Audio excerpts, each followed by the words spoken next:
I would like to talk about some dreams. Some little dreams. I've had some lately. Some of them are interesting.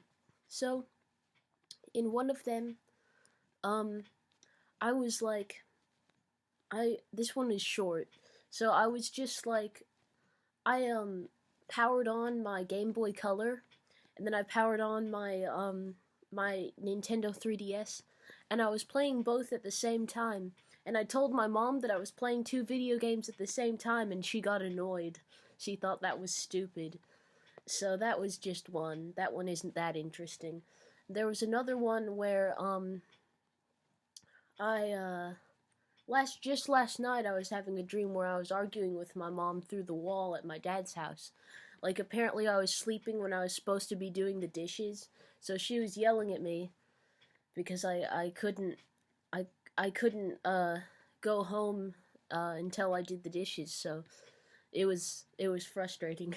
Um and the most interesting one I've had recently was where I was, and I actually shared this on Reddit because someone, sorry to not say the dream yet, but I just want to tell this Reddit story. So, um, there was this person on Reddit who, it was in r/psychosis, I think, and they were like, I feel really scared and alone right now. Please tell me something interesting, cool, etc.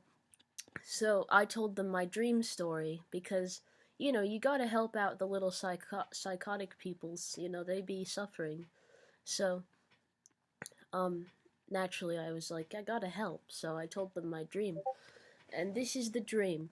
So, I was on a road trip with my family. There was like my mom, my dad, maybe my sister, I don't know, and also my great aunt Leslie, and maybe my great uncle John, perhaps. I don't know. I know Leslie was there.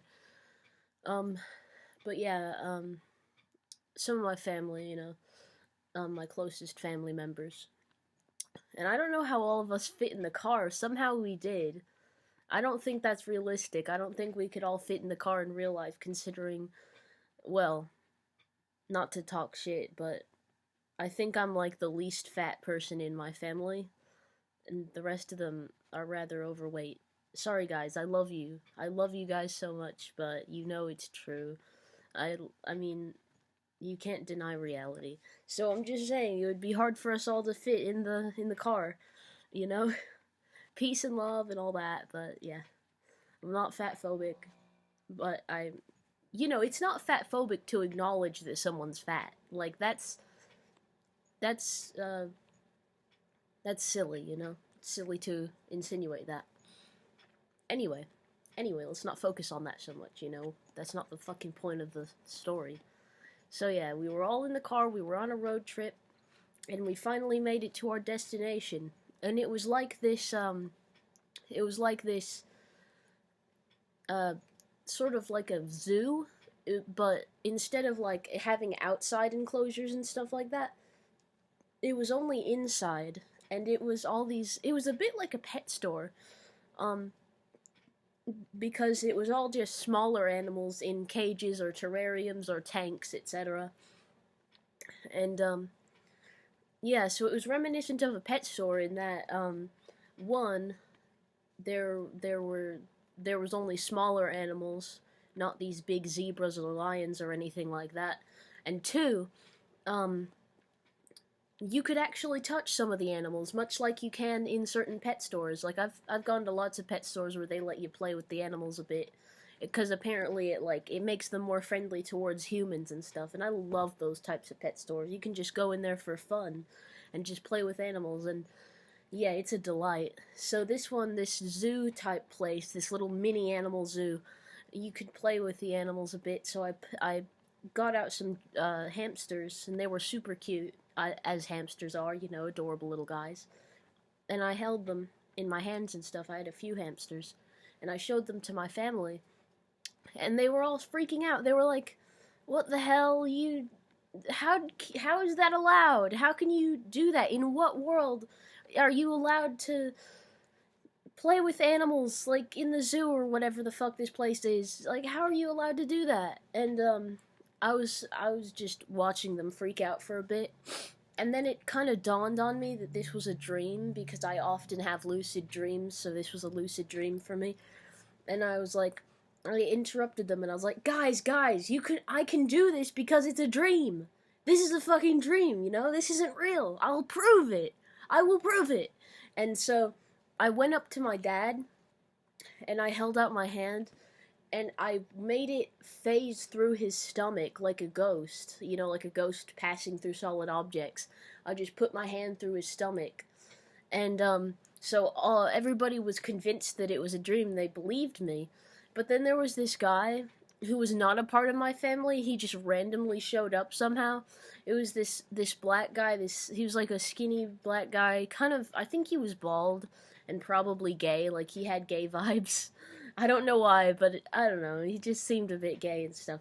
So there's this fella, and like he was like, he just sort of gave this explanation for like why I was dreaming about what I was dreaming about, and he was like, yeah, like it makes sense, you know, you dream about the people who you're around in real life and stuff like that. Like, I don't know, he just gave this sort of description, and it was reminiscent of an ASMR video that I was watching that night to help me sleep.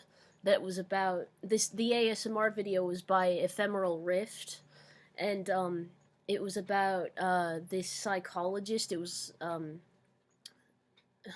yeah, like you wouldn't get it unless you watched Ephemeral Rift videos, but like unless you were a big Ephemeral Rift viewer, which I am. I watch like so many of his videos. Like he's one of my favorite YouTubers. Or yeah, like my two favorite ASMR channels are Ephemeral Rift and the ASMR Ryan, which is interesting because they're both males, and like the majority of the ASMR community is dominated by women. So it's strange and interesting that I've sort of recently gravitated towards these two male creators. And, you know, I like a lot of the female creators, too. Like, I like the White Rabbit ASMR. I love Angelica. Angelica is one of my favorites. I like, let's see, some other ones that are escaping me at the moment. Oh yeah, Goodnight Moon ASMR, that one, oh my god, her production value is off the charts for some of her videos. And even the ones that are more lo-fi, they're still incredible. She's a great creator.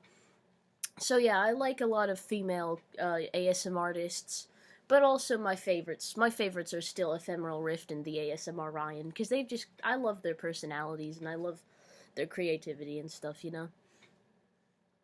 I'm a bit addicted to their content. But anyway, so yeah, that was pretty much the end of the dream. I'm sorry that I couldn't explain the ending very well, but it's sort of hard to describe unless you're familiar with Ephemeral Rift and you've seen that specific video.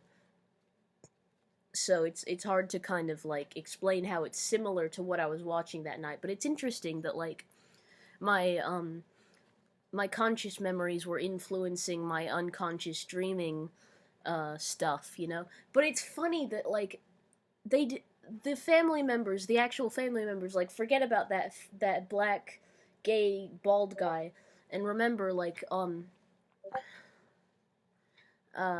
remember the rest of my family. Like, they barely reacted to the fact that it was a dream and that I was putting my hand through my dad's stomach. Like, they didn't even give a shit, really. They just were like, okay, alright, you know? And, yeah, that's pretty much it. So I'm gonna go now. Hope y'all have a nice day. Happy Saturday. I'll probably make a Prism video later today, since it's Saturday and that's when I have my Prism meetings. Hopefully I won't put it off like I did for, a few meetings back, you know, and I put it off until the next week. So yeah, I'll see you guys around. Bye-bye.